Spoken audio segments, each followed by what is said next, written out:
Ya, baik. Assalamualaikum warahmatullahi wabarakatuh. Perkenalkan, nama saya Ahmad Zainuddin Nursan Yahya dengan NIM 231910101078. Di sini saya ingin menjelaskan PowerPoint tentang kapasitor pada mata kuliah mekatronika. Yang pertama yaitu definisi. Jadi dalam mata kuliah mekatronika yang merupakan integrasi dari teknik mesin, teknik elektronika dan informatika, kapasitor dipahami sebagai komponen elektronika pasif yang dimiliki kemampuan untuk menyimpan energi atau muatan listrik dalam medan listrik untuk sementara waktu. Secara fisik, sebuah kapasitor sederhana terdiri dari dua buah pelat konduktor, biasanya dari logam, yang dipisahkan oleh bahan isolator yang disebut dielektrik. Dielektrik inilah yang menentukan karakteristik kapasitor, seperti kapasitansi dan tegangan kerjanya.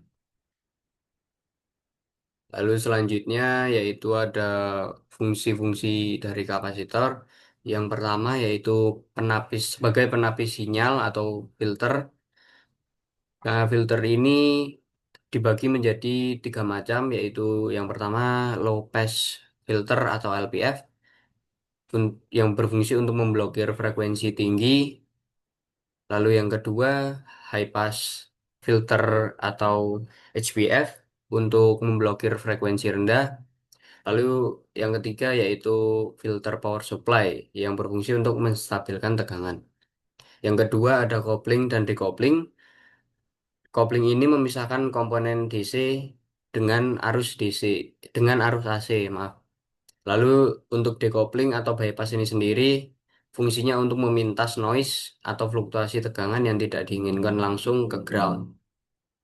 Yang ketiga yaitu sebagai penyimpanan energi atau energy storage, berfungsi sebagai seperti baterai kecil yang dapat menyimpan dan melepaskan energi dengan sangat cepat.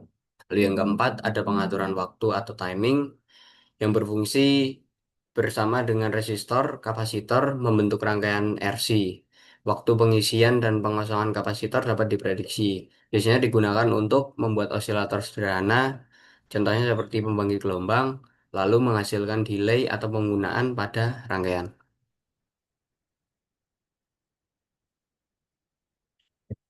Selanjutnya ada jenis-jenis kapasitor. Untuk yang saya cantumkan ini kapasitor nilai tetap. Lalu eh, yang pertama yaitu kapasitor keramik, yang dimana isolatornya ini sendiri terbuat dari keramik, berbentuk bulat atau persegi panjang biasanya. Untuk nilai kapasitornya sendiri biasanya di antara 1 picofarad hingga 0,01 mikrofarad.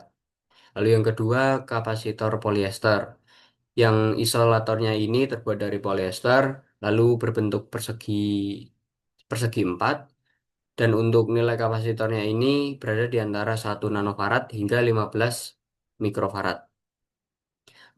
Lalu yang ketiga ada kapasitor kertas, yang isolatornya ini sendiri terbuat dari kertas dengan nilai kapasitor antara 300 picofarad hingga 4 mikrofarad.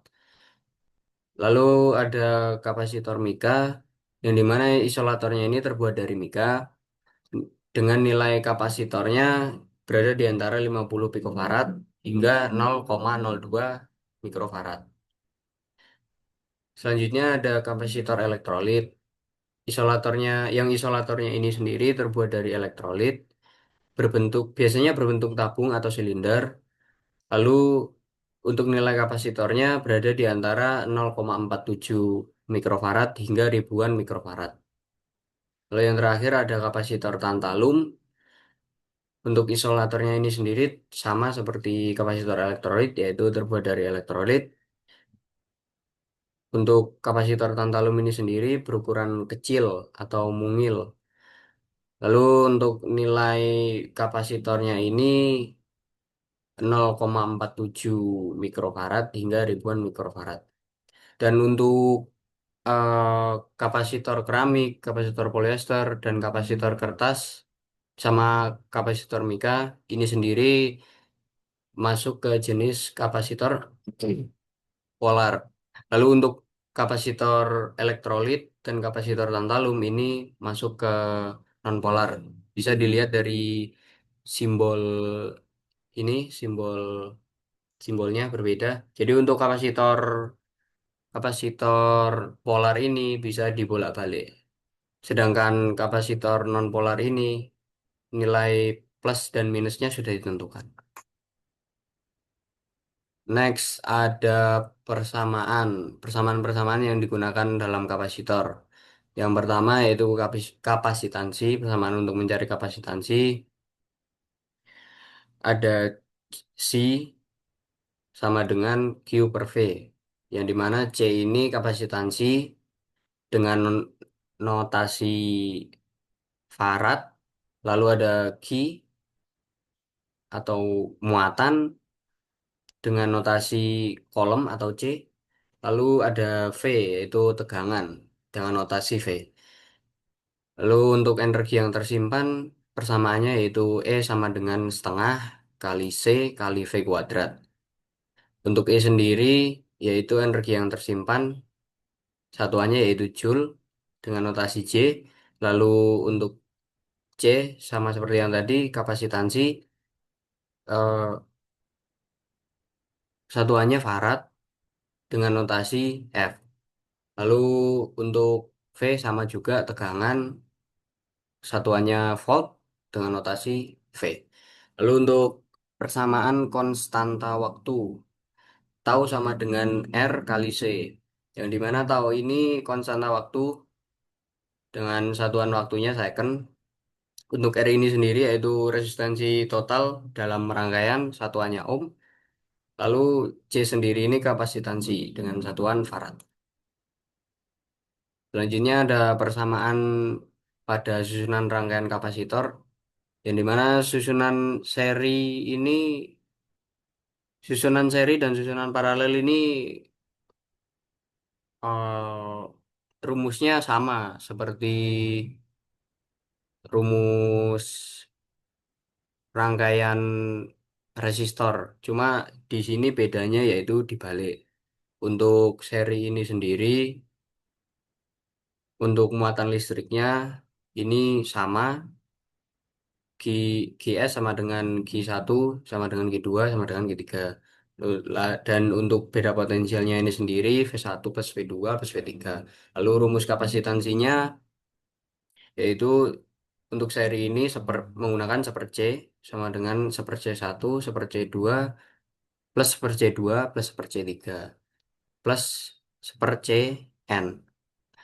Lalu untuk susunan paralel, yang dimana muatan listriknya ini sendiri, Q sama dengan Q1 plus Q2 plus Q3. Dan untuk beta potensialnya V sama dengan V1 sama dengan V2 sama dengan V3. Dan untuk C-nya untuk kapasitansinya ini sendiri yaitu C1 plus C2 plus C3 plus Cn atau seterusnya. Selanjutnya ada soal-soal mengenai kapasitor. Yang pertama, terdapat sebuah kapasitor dengan mempunyai besaran kapasitas sebesar 1 mikrofarad yang dimuati oleh sebuah baterai berkapasitas 20 volt. Maka berapakah muatan yang tersimpan dalam kapasitor tersebut? Lalu yang kedua, terdapat dua buah kapasitor masing-masing yang masing-masing memiliki kapasitas 8 mikrofarad, kemudian disusun seri dengan beda potensial 100 volt. Maka berapakah energi yang tersimpan dalam sistem tersebut? Dan soal yang ketiga, besaran pada sebuah kapasitas yakni 2 picofarad. Kemudian dimuati oleh sebuah baterai berkapasitas 10 volt. Jadi berapakah yang terdapat di dalam muatan kapasitor tersebut? Untuk pembahasan ini sendiri yaitu pembahasan nomor satu, yang dimana tadi kapasitornya memiliki kapasitas 1 mikrofarad atau sama dengan 10 pangkat min 6 farad. Lalu untuk V-nya sendiri 20 V. Untuk rumus Q yaitu adalah C kali V. Lalu dikalikan 10 pangkat min 6 dikali 20, nolnya coret. Akhirnya dikurangi satu menjadi 2 kali 10 pangkat min 5 kolom. Untuk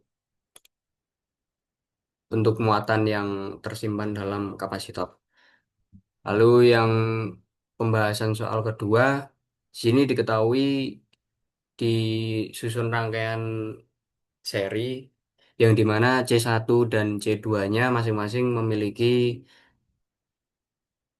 kapasitas 8 mikrofarad. Lalu untuk beda potensial yang ini sendiri memiliki tegangan 100 volt. Pertama-tama kita mencari C totalnya, yaitu dengan rumus kapasitor yang seri, yang dimana 1/C sama dengan 1/C1 plus 1/C2. Lalu didapatkan hasil sebagai berikut, lalu dibalik menjadi 8/2, akhirnya mendapat 4 mikrofarad atau 4 kali 10 pangkat min 6 farad. Lanjut mencari energi yang tersimpan, kita masukkan rumus E sama dengan setengah kali C kali V2.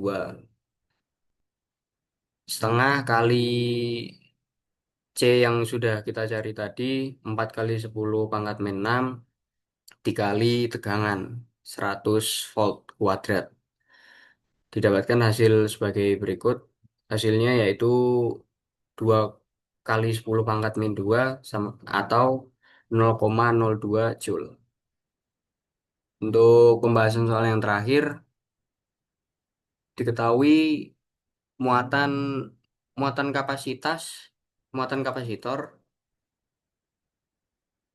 maaf, untuk C ini sendiri kapasitas dari kapasitor itu memiliki kapasitas 2 picofarad atau 2 kali 10 pangkat min 12 farad. Untuk tegangannya sendiri yaitu 100 volt dan kita disuruh mencari Q atau muatan pada kapasitor tersebut, yang dimana rumus Q ini Q sama dengan C kali V, yang dimana kita masukkan saja C-nya 2 kali 10 pangkat min 12 kali tegangannya 100, ditemukan hasil 2 kali 10 pangkat min 10 atau 0,0002 mikrofarad, yang dimana jika dijadikan farad menjadi 0,00000002 farad.